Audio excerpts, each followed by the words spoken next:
আমার স্বামী বিষ খাইছেন, তার কারণে আমি জীবিতে আইছি। আমরা কৈলাসরটি রেফার দিছে, এই জন্য জীবিতে রেফার দিছে, এখানে লইয়া আইছি। শনিবারে রাত্রে 2টায় লইয়া আইছি, আর কালকে রাত্রে 7:30 মারা গেছেন।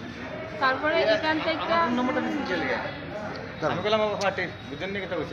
তারপরে এখান থেকে মরার পরে আমরা বলছি আমরা পোস্টমর্টম করবো না, আমরা এখানে লইয়া যাই গিয়া কৈলাসে গিয়া করবো।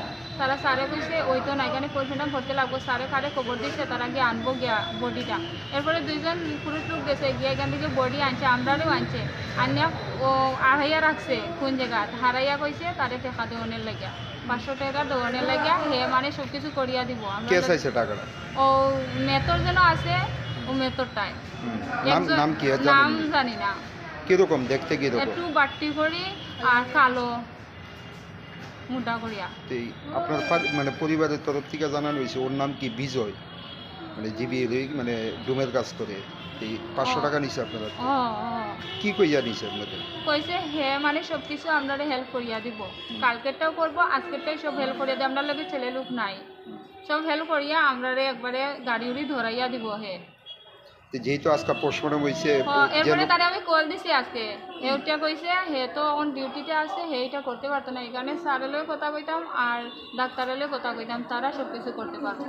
ও যে 500 টাকা নিছে আপনাদের কাছ থেকে, কোনো ধরনের সহযোগিতা পাইছেন নি ওর কাছ থেকে, বা ও কি আইসিনি এখানে? না, সকালে একবার খালি আইসে, আইয়া কইছে তোমরা যাও গে এখানে, ও এখানে যাও গে গেটের সামনে, এখানে এখন খুব বডিটা লইয়া যাইবে ও পর্যন্ত। এখন ওরে ফোন করছেন? ফোন করছি, এখন নট ইসিবল দেখায়। 2টা ফোন নাম্বার দিয়ে ফোন দিছি। আপনি কোন জায়গাতে আইছে? কৈলাসর থেকে। স্বামীর নাম কি? রুবেল আহমেদ। বয়স কত? 23 বছর। স্বামী কি কারণে মানে 20 টাকায় ছিল? এটা আমরা মানে ঘরের পরিবারের বেজাল লইয়া কোনো ধরনের ঝগড়া হয়েছিল? ঝগড়া হয়েছে। হে আমার বিয়া করছে 1.5 মাস হয়েছে, তার বাড়ির মানুষ মানিয়ে নেয় না। বাড়ির দুবাই তো। আপনারা কি আলাদা থাকতেন? হ্যাঁ আলাদা, আমি আমার বাড়িতে থাকতাম, হে তার বাড়িতে। এমনিতে যোগাযোগ আসছিল না স্বামীর সঙ্গে? এমনি ফোনে যোগাযোগ ছিল, এমনি কোনো যোগাযোগ ছিল না।